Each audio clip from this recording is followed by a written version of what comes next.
Hi, everyone, and welcome. Today, we're talking about where agencies really are with AI. And I'm really chuffed to be talking to Becky McOwen-Banks, Exec Director and founder of AI consulting and coaching firm Plane. For those who don't know me, I co-founded Spark AI. We also are AI consulting and coaching. We run training courses. And we also, every 6 months, we publish a market research report on AI in creative agencies. So some of those findings I'll weave into our conversation here as well. We're actually building up at the moment to do the next publication at the end of the summer. But Becky, would you like to introduce yourself? Thanks, Emma. Yeah, thank you for having me. Thank you for inviting me. So yes, I'm an exec creative director from Adland Tech and worked in business for, golly, I'd say 20, but it might be a little bit more years. And yeah, coming out of running Meta's internal agency, decided to put my AI usage to knowledge to use, and set up my own little practice. So yes, we've been running every year now and consulting for agencies and brands directly, but also keeping one foot in the Adland camp, running a small agency and also consulting for agencies as a director or creative director. Awesome. It's lovely having those foot in both camps. And it's interesting, we set up at a very similar time. We set up Spark beginning of 2024, also working with agencies, running training programs and transformation programs. So I think together we're going to kind of have like a pincer movement on what we've been observing. We'll sort it all out, Emma. Is that what you're saying? Yeah, exactly. Just in this 45-minute webinar. Cool. Let's start by just talking a bit about what we're both seeing. So I've been seeing like a real mix in how agencies are approaching AI. Some are going like really all in. Some are pivoting to become, positioning themselves as AI agencies, AI-led agencies, and others are still very hesitant. So I just wondered, have you seen similar trends to that?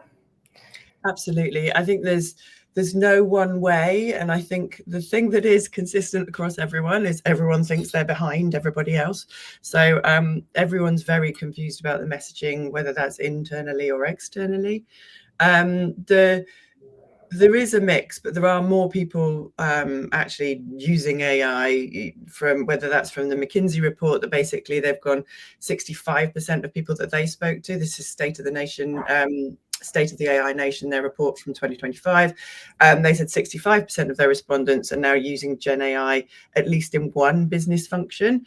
And that was up from just 28% last year. But in agency land, we've still got some people who are really not adopting at all. So they're sort of, I call them in pre-phase. And I think that's partly driven because trying to sort out the ethical elements, the sustainability elements, all of the framework for actual application is holding those agencies back.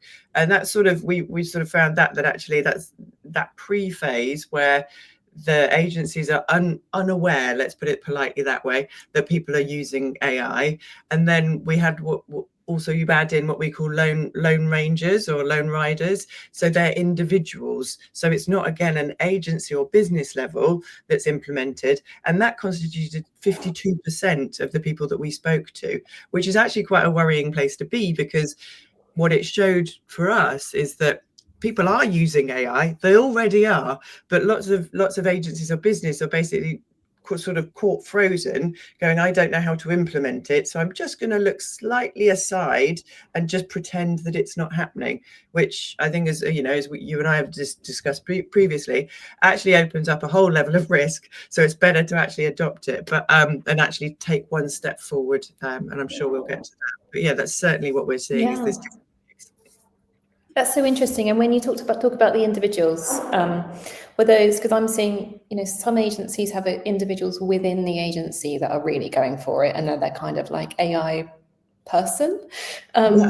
Is that what you're referring to when you say individual, or are you more like about freelancers and no, they are people within, but the difference that we sort of draw within sort of Plane's operation is that they're lone riders until it becomes team level trained. So until it becomes part of the brand or part of the agency, we sort of keep them as lone riders because they're not using tools that are paid for by their agency. They're not using, they've not been instructed on what's the appropriate or inappropriate task for them to use it on. So that's sort of why we keep them as this sort of lone riders sort of factor. It is that sort of maverick bit, and they are, they are sort of the AI adventurers in that. But I think it's the next stage when it comes into adoption is when it comes into sort of agency is now, or business is now looking fully at these people and going, and that's what you might be speaking about, is then they might be used as the evangelists about how to bring AI or where it might be appropriate. But there's a whole phase that sort of happens beforehand where these people are just doing it anyway because they're excited. They're not waiting for the okay from their businesses or agencies, and they're just doing it with their own work. And it sort of creates this dissonance of clients saying, we know AI is about and we want to be using it, and how do we get more efficient? Agencies also saying, we know it's about and we want to be using it, but we're not sure how to deploy it.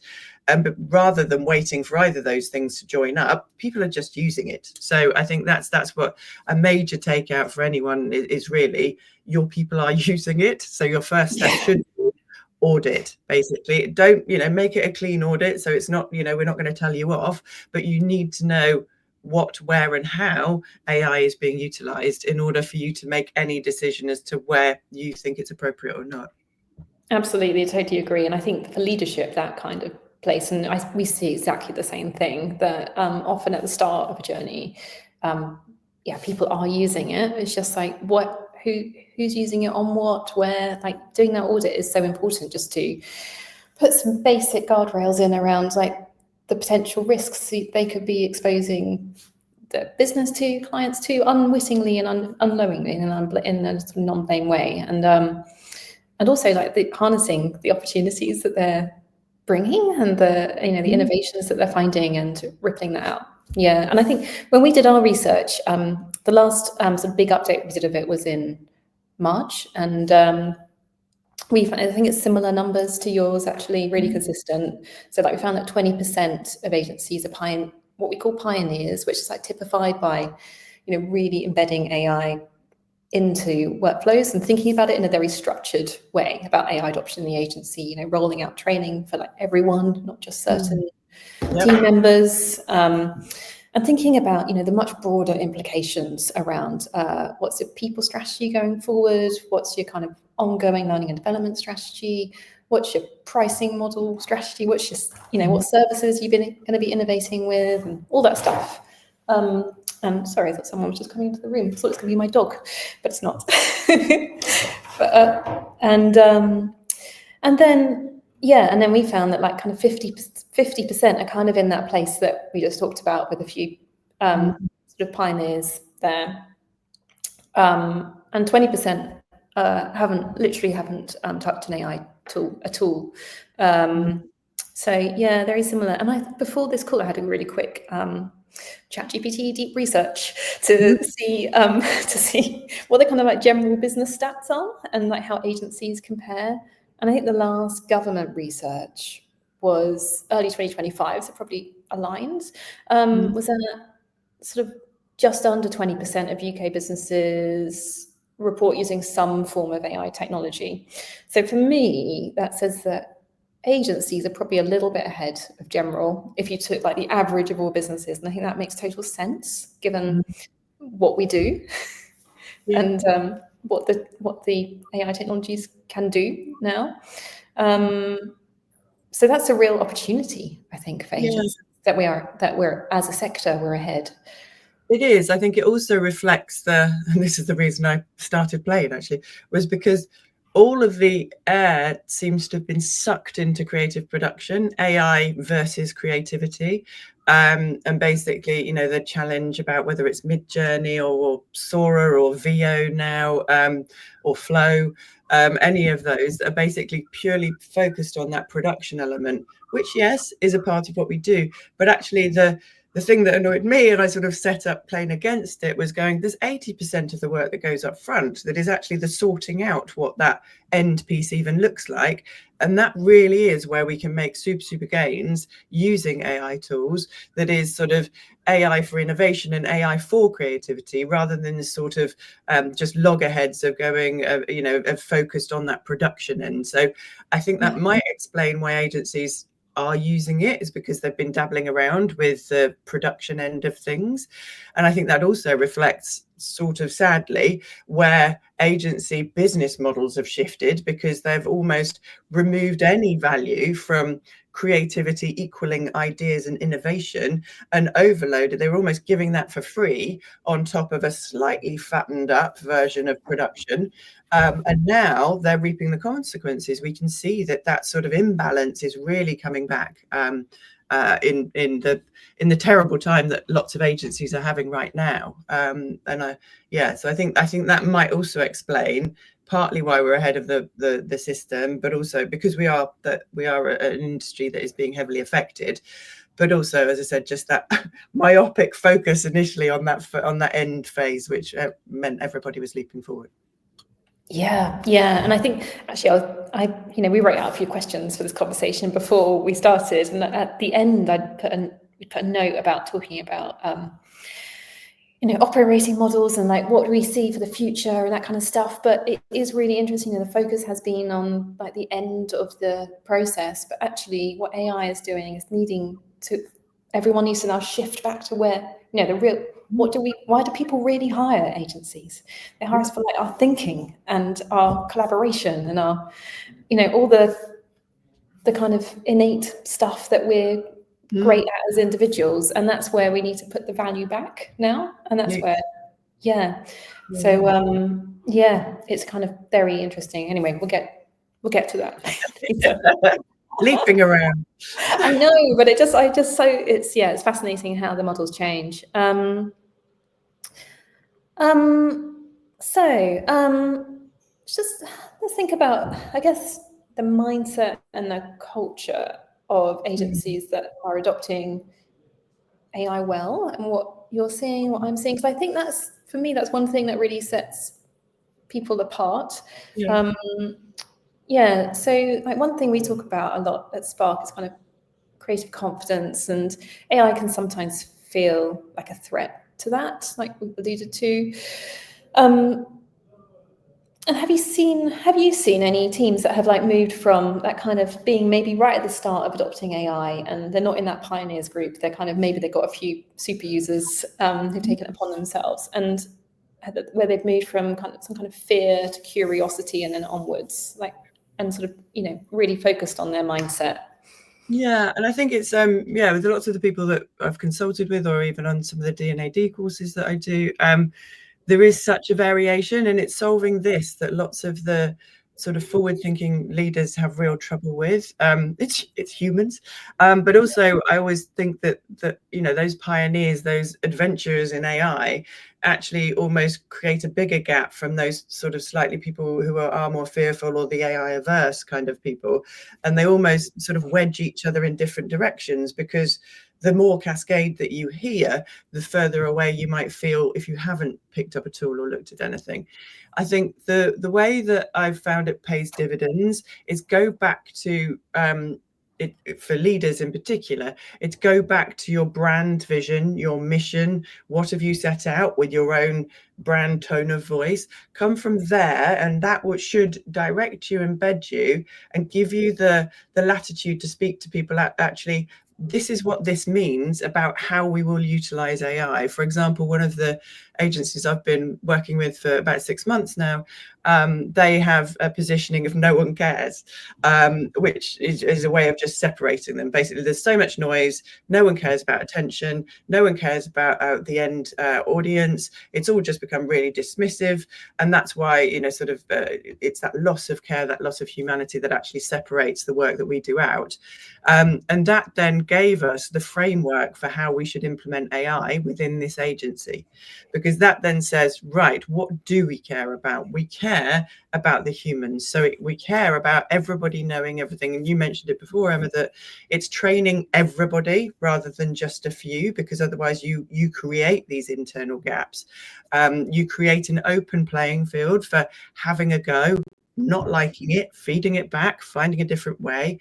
It's caring about where AI is implemented also, that actually are there areas that because of your brand you would never consider utilizing AI for. And I think then it makes it much more tangible to people, rather than going, here's a big red button, just press that and AI will begin. And Yeah, totally. And I think, we were talking earlier about how AI adds so much value, like at the early parts of the design process. And actually, I was talking to one agency the other day, and they have decided that literally until they get to production, they're not going to touch any AI. Like they don't bring laptops into the room in any of their meetings when they get together and to brainstorm, and it's not a thinking partner for those parts. It'll be interesting to see if that position ever evolves over the next few years, because a lot of agencies are completely the opposite way around at the moment, and I think that's a real outlier. But then that works with their own positioning. I think it's also something. There's also something, as well as like positioning and vision and all that stuff. It's like values, and like I think ethical AI comes into that. And your point about, we've been talking about training everyone, and that's, to make sure there's no them and us, but it's also to make sure that we don't start using AI in a biased way in the business, because it's just the tech, it's just the development team using it, or it's just the, depending what kind of agency you are, or it's just the creative team, or, and making sure it's a real mix of backgrounds that input into what those AI workflows are. There's something.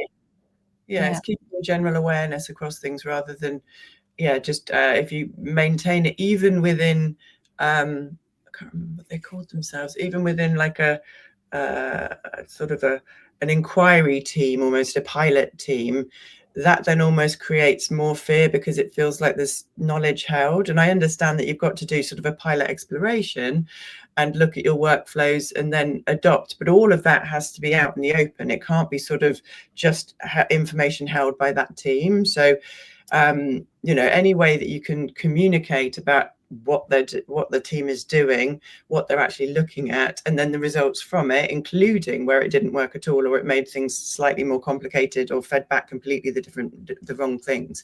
I think all of that just helps people understand that the tools and the technology is variable. It's not just one big thing, isn't just going to come in and solve everything magically. So I think it's definitely being open, and as you say, including as many people as possible, so that somebody feels able to sort of say, I'm uncomfortable with what's coming back. And also, as part of that ethics, it's on all of us, if we deploy AI in any system at all, that there are checks in place, and we have that from the moment we deploy it, of going, right, how do we validate whether it's working or not? And that has to be an ongoing process of checking the results that have come through, and finding, making sure you've got those trapdoors sort of built in, that if something does go awry, or something just is something you hoped was going to work in a workflow is actually not helping in a workflow, that you've got the agility in order to, at a checkpoint, be able to go, right, we're going to close that bit down. Here's what we've learned, and what we can now deploy, learning about that, is X or Y. Yeah, completely agree. And I think, like, at Spark, we run 3-month AI adoption programs, and like those exactly what we run them, because you need those like checkpoints, and you need to test and learn and do exactly what you're saying, and otherwise it can just be a bit of like an amorphous just keep going. I think you mentioned just a deploy and ignore that would be terrible.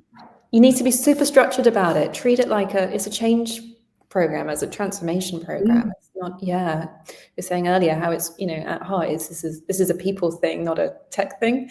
And your point about like having a kind of like a pilot group or a task force sort of hidden away in a room doing a thing, I think that's I think for me that's why there's a real opportunity for smaller independent agencies to be super agile with AI, because they don't need to, because bigger businesses perhaps they need to do it in that, they need to approach this in that way.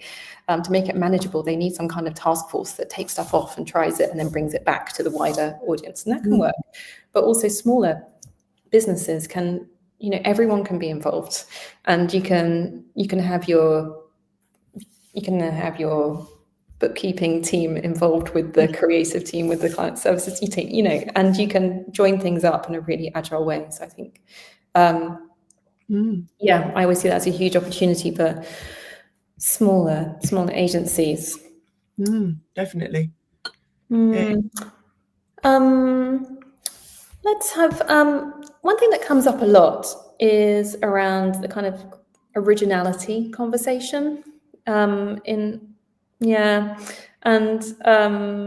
both spent, in different ways, we both spent our careers in sort of around creative work. And do you think AI is genuinely expanding what's possible? Or are we or are we, you go on LinkedIn any day and there's, there'll be 20, maybe it's me because I'm immersed in AI, and our feeds might be very similar on LinkedIn. We're just down the same corridors, that's exactly, but it's it's ruining creativity, everything's generic, the age of mediocrity, all those kind of headlines everywhere. Do you think that's real? I think there is a trance of this, but I think it's a yes or no question, because entirely, and all of the training that I do, whether it's with Plane or whether it's with D&OD, it's a creative conversation. So it's not just ask a single question and expect the tool to come out with the answer, because that will be generic. It's coming from, well, depending on what model whether it's in-house or where it's been trained, but that will be the collation of many answers, and then basically trying to flatten it out into one that it believes, like a happy I always describe like a happy little puppy. It's desperately trying to please you, and so it'll try and bring you back something that it thinks will please you, but originality possibly not, because it's all just minor facets and reflections of stuff that has gone before, because that's what it's learned.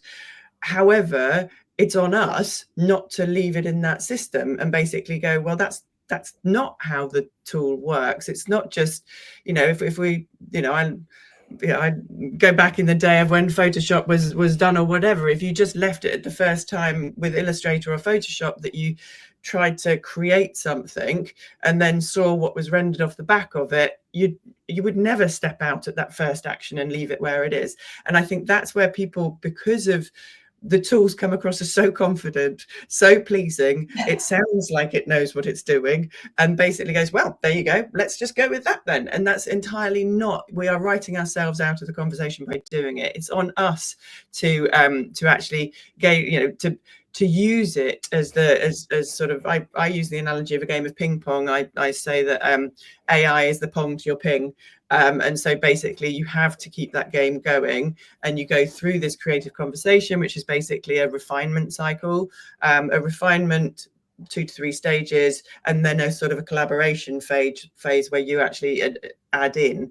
I would never accept first pass on a response for be it a visualization or be it a written piece on any way. So whilst it is happening, because lots of people are using it as a first fix tool, I think that's underselling what the tool is doing, and definitely underselling us talented people who should be curating, applying our professional know-how, picking up bits, adding, now all the tools have got the memory function as well. You can go, I really liked what you said in chat 2 and chat 4. The rest is nonsense, forget about that. But how do you think about those 2 bits if I throw in that what I know about car brands is that it's got to be in a modular design, and we've always got to have X and Y and Z.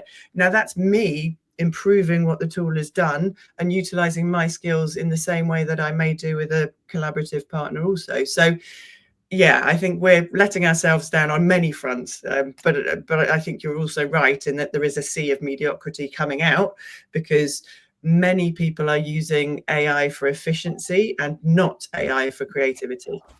Oh, I completely agree. And to use it for creativity, you need to show your teams how to use it in the way you described, because it's not obvious. You don't just open it and you think, okay, I collaborate with it like a game of ping pong in that way. It wants you to think that it's like one and done. It's got the answer. And I really love it with I love Claude. It's always been my preferred. But I also love, because when you throw something in, rather than just giving you a whole new here's your new answer, it's no, they've plugged in its little it's not as egotistical as some other models, and so it deletes all the stuff that you've told it isn't wrong, isn't right. And I love that, because then you can actually see, okay, it's listened to me, it's now removing all of those bits that I said. And I think that that's just a very human action, is going, no, you're right, on the whiteboard it's not that, let's go somewhere else. And I think that those little elements make working together more with an AI tool more approachable also. Yeah, I think that's what makes Claude stand apart. It just those small design features that it's got really make a big difference. It gives you that confidence that it has picked up on what you said. Yeah. I think there's something around on the efficiency side and people using it just for efficiency. Yeah, I mean, it's like, LinkedIn again will make you think that it's all about efficiency. So, but an agency founder said something to me the other day about how for any efficiency that his team do find, that he is basically going to force them out of the office, into the environment, into museums, into galleries, into places that will inspire them away from their screens. And I think that's something that we all need to remember. If we do find there are some efficiency gains, then that is a massive win to fill our creative inspiration cups. Top. Sorry. Yeah. Inspiration top. Yeah, totally. And I think that's the kind of leadership that is needed right now, and that to think more holistically than just, let's get a couple of subscriptions and let's train people how to use them. It's like, let's think about how this whole business operates now that this is in the world. And I think that's something that will make that agency stand out in terms of a great place to work as well, and all of that stuff. You'd have to be careful though, because if your focus is still on efficiency as an agency, that will be picked up. Where you have to be driving creativity within that, rather than just being able to do things faster, or with fewer people, or however you're gaining those efficiencies. It always has to be in combination, certainly, with what are we doing with when we're more efficient? Why are we more? What's the benefit other than the fact that we're being squeezed as a business? So in order to, that might be an answer, is now we can match the in and the outs in a financial sense. But I just think that again, there needs to be another level build on that, of basically saying, right, not just going out for inspiration, because if internally you're only driving AI usage for efficiency, you're also missing that gap of actually, where's that inspiration you've just happened? How are you building that back in? That actually, how can you utilize your tools for creativity and for solving issues differently, rather than just solving issues faster? Totally. Yeah, absolutely. And it's like, how do you use that if you do get some time? How does that come back in to basically do better work for your clients? And how do you get? It's not that it can't just be sort of free range. It needs to be targeted. Yeah, for sure. Maybe it's a good time to talk about the kind of commercial side of things then. We hear a lot from agencies. Well, we're starting to hear more and more that clients are starting to expect kind of either faster turnaround or like lower fees. And we're often helping agencies work out how to navigate those conversations, or ideally have a really clear position before those kind of conversations happen, so they can talk about how they work really confidently. And have you observed the same thing? Yeah, I think that the clients that I sort of work with are huge enterprises, all the way down to sort of co-owner, sort of smaller, more local elements. And it's interesting that wider enterprises are feeling the pressure to apply or to show AI being used in an efficient manner, or the benefit of AI always equalizing efficiency. What we're working with them on a few different counts is to do basically saying, like I mentioned before, it's not just one big red button that you deploy, that actually in order to maintain the creativity and therefore the engagement of campaigns, you need a sliding scale as to what are your key messaging and key phases that you will retain full sort of creative, not just curation, but actually the creation element in, and what are those potentially lower down funnel messages that actually you might just allow the AI to mix up and do a jigsaw piecing on and utilize. So using AI intelligently, as opposed to just utilizing AI and expecting it to draw all those things back. And actually, we've been doing that with a large tech enterprise client and doing a 3-stage test, and one was entirely us in control. The next was just prepping it really ready to drop into the vending machine for the AI to sort of control, and then basically benchmarking results from that came out unsurprisingly going, we lost engagement in the second round, so actually how can we build that in, but in a way that still allows us to utilize the technology that's out there, but not at the cost of engagement and interest and all of those good things that you actually want. Yeah, that's such an interesting example. I was wondering, I've been wondering whether there'll be a move further towards more in-house creative teams because of AI. And I wonder, you've got experience on both sides of the fence. And I wondered what your perspective was on that, or whether in fact the opposite, or whether that's sort of happened and it's kind of saturated the amount that it can be. No, there is still a massive movement into brand and into in-house. That's partly because of the instability within agencies, and agencies are making vast redundancies left, right, and centre. So there's a lot of creative in the market right now.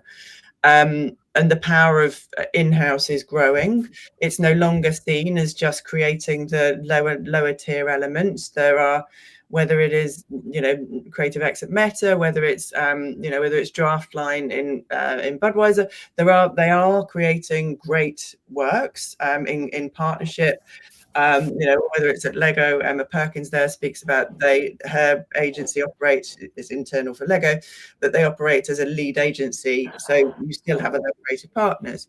I think that is still growing, and I think that will still grow. I think that will be partly driven, as I said, because of economic factors onto agencies. So there'll be more talent that's able to be taken in-house. I do think that it will be interesting, because the benefit, and this is where agencies should be standing back up and going, the benefit of being an agency and being outside of those corridors and walls is that you are outside of those corridors and walls. So it makes the conversations you have slightly less adherent to potentially leadership levels or those expectations that might come from when you're within a unit. It also means that you are facing different client challenges. So you're able to rise between one learning and another. And it also basically is you're able to operate at a speed that, quite frankly, particularly if you're looking at Meta or Google or TikTok or any of the large enterprises, they simply can't respond at. So it's how do you make it's getting value back into agencies. You're entirely right that a lot of the move is going back through, and a lot of that is production based. And again, that comes back to the conversation we had before about going, agencies were just fattening up that bit, and now we're looking at that imbalance. So we need it to redress and come back in and remind the world that agencies were here to do this. They were here to be not quite a mirror, but a mirror of reality with your brand applied to it, with extra thinking and a partner that can bring in different strategies, different learnings, and move at a rate that you probably and your team wouldn't be able to. So I think it's lots of those. It's a multifaceted thing, isn't it? It is. But I think it's really important for agency leadership teams to be thinking about these sort of market dynamics, and some of it being driven by external factors, some of it being driven by AI. It's a whole range of things. But in terms of evolving positioning, evolving service offerings, evolving all of that, it's it's really it's more important than deciding which subscription to choose, which is the conversation that is probably the most asked question. What tool should I subscribe to? But actually, the bigger questions are exactly the kind of things we've just spoken about, I think. Well, I think that's it. And, that's why coming back to your brand and coming back to your own individual take as a business on the world is far more important. And then that can inform your utilization of AI. It then can start to form the documentation that appears on your website, that gives you an opinion that then also you can share with clients, because clients are asking these questions about where are you using what tools are you using, where are you using them. So if you haven't even, or why are you using them, and if you haven't even thought about that internally, you're going to be a little bit stuck, and you'll sound a little bit fossilized if you start to say, well, we're not using them at all. But a little bit gung ho potentially if you're basically going, we're using all of them on everything, let's go. So I think it's finding, it always comes back to having your own opinion on the world and the world that you operate within.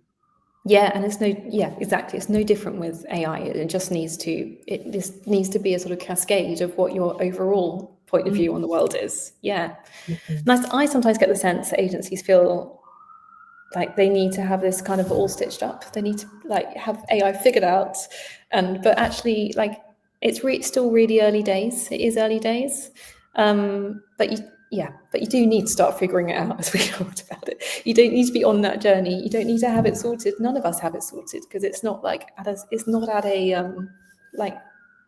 not kind of finished. It's not at a steady state, is it? I think we're now very much in the trough of disillusionment in the adoption cycle. Sure.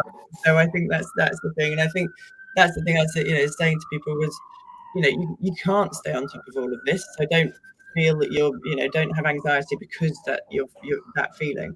But I think always pull it back to those solid, what is solid, what gives us our view, what will enable us to say yes or no when tools appear that might be correct for our opinion on how we're going to utilize AI. Provide that is far more useful than necessarily saying to a client, I'm going to be using X, Y, and Z specifically on that. Them aligning with your reasons and motivations for utilizing technology might actually buy you a better relationship with the client than basically just listing out the 79 different subscriptions that you've got. Definitely, because it's a much more comfortable place to be. That's probably why, if you're an independent agency, it's probably why you set up your agency, to get back to that sort of heart of it. And also, it's much more stabilizing for your team as well, if you're able to ground everything back into what the business is about. Absolutely. Rather than, I think that's, it's kind of that things are moving fast, but also slow at the same time. And if you can get back to that kind of why you exist and root it back in that, it's, I think it lowers the anxiety for everyone. Yeah, it doesn't feel like it's a new thing and we're just taking it on because it's shiny. Let's go. Exactly. Just looking at time, we've got about 5 or so minutes left. So, what should we do a bit of future gaming? Of course. I mean, we've touched a bit on this, but I think in a couple of years' time, AI has been around for years, and people that have been working in AI for 15 years to see this as a continuation. But I think, the difference is how the the democratization of it, and it's a real step change, and we can only keep, even as you and I immersed in this every day, we can only see so much of what's happening. And like, what's your hope for what creative agencies will look like when it comes to what the changes that AI might make over the next couple of years? What's your hope, and how can we safeguard against the fears? And I think some of my fears I've probably voiced already, the mediocrity, but I don't think that will come from agencies. I think that will come from people that aren't professional in this area, just swamping the noise. And I've got a few thoughts. I'd love to hear yours. Yeah, well, I think that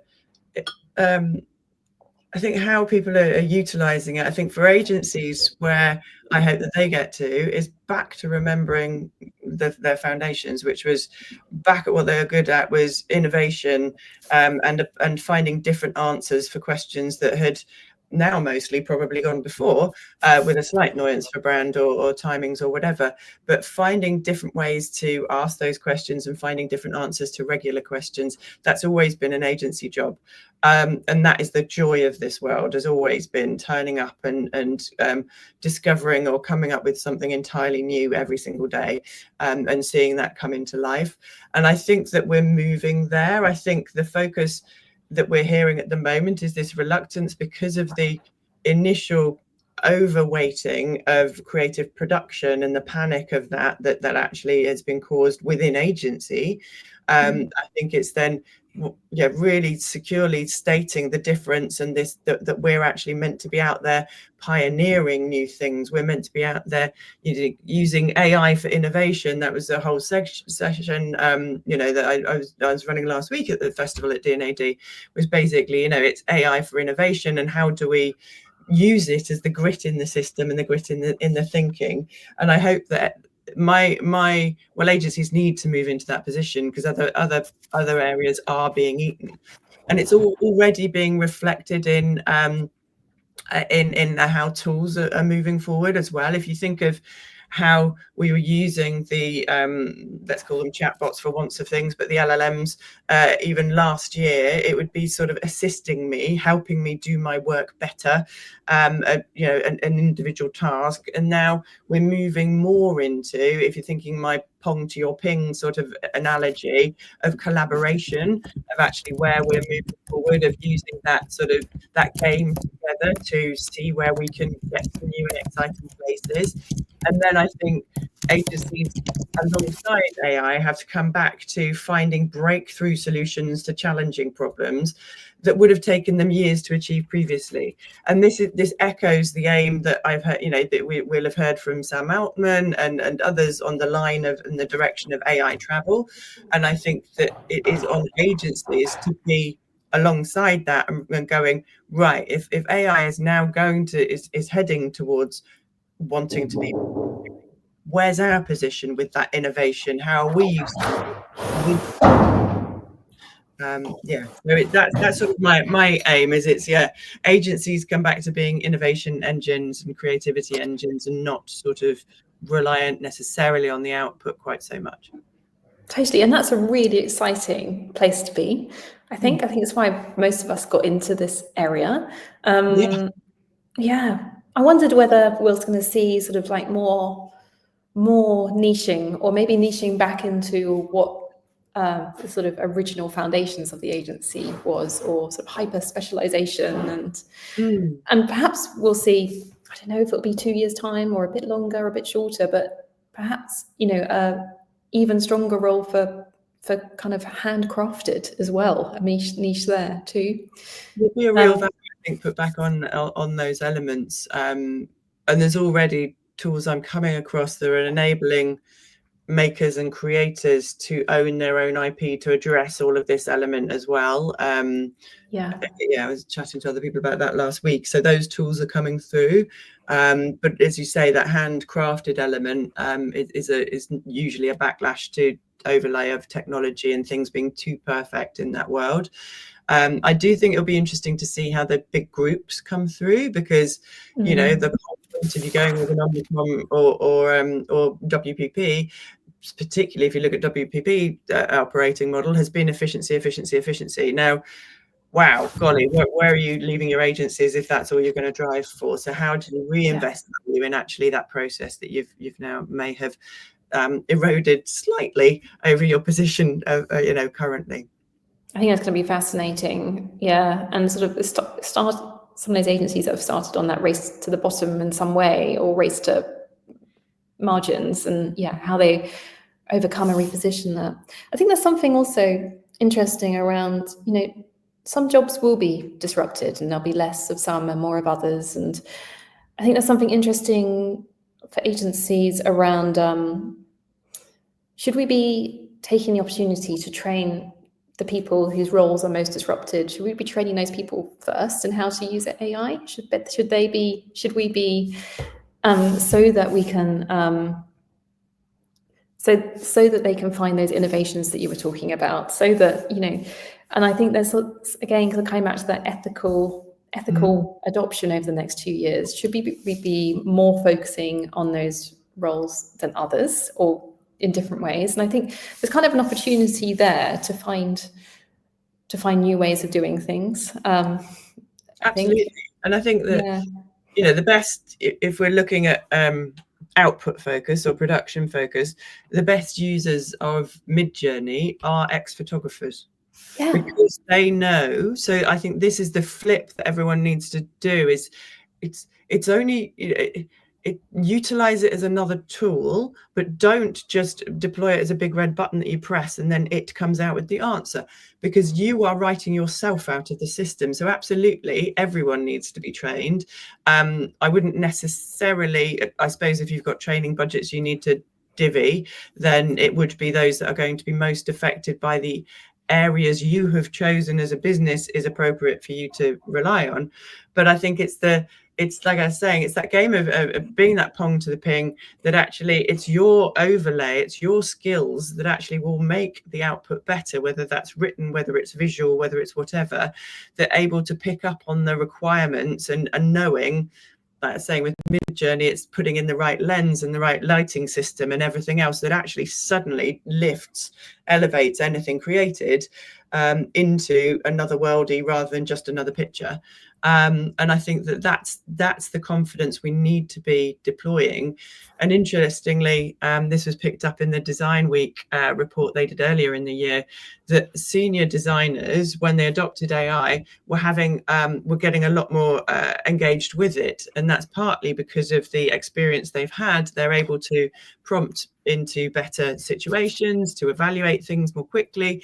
And I think that's also something we need to be aware of, is those the brilliant minds, junior minds, hugely creative minds coming out of the system now won't have that experience of actually how does that work move from this to this? How does it come out as just an AI generated answer? How do I add that value into it? So I think it's understanding, as with everything, that your training will have to differ depending on the mindset and the experience of the people that you're speaking to. Yeah, I think so. And being really cognizant of those people at different stages of their career.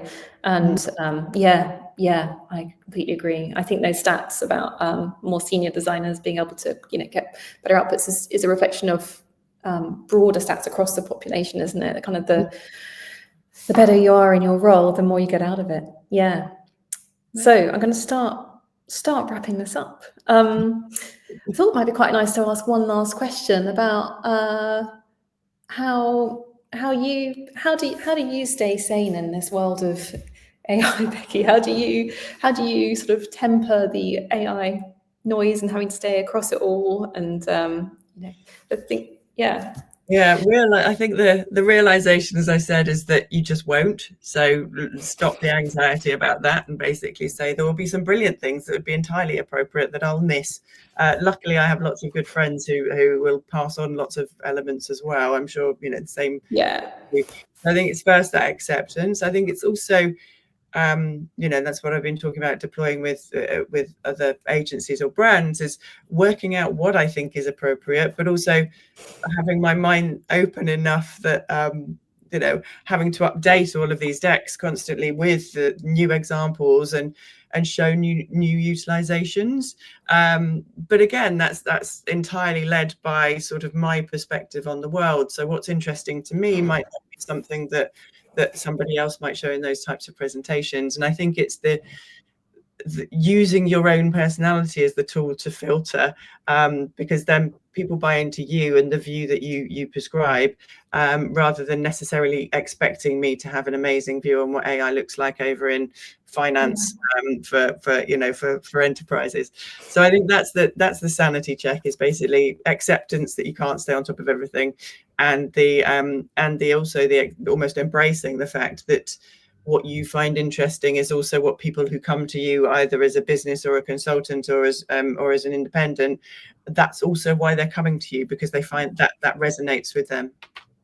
Yeah, completely. It's like getting over the FOMO. I think most of last year I had FOMO that I just, I should have known about that announcement or that new release or that new capability. And this year just focus. No, that's just gonna keep happening. It's not like,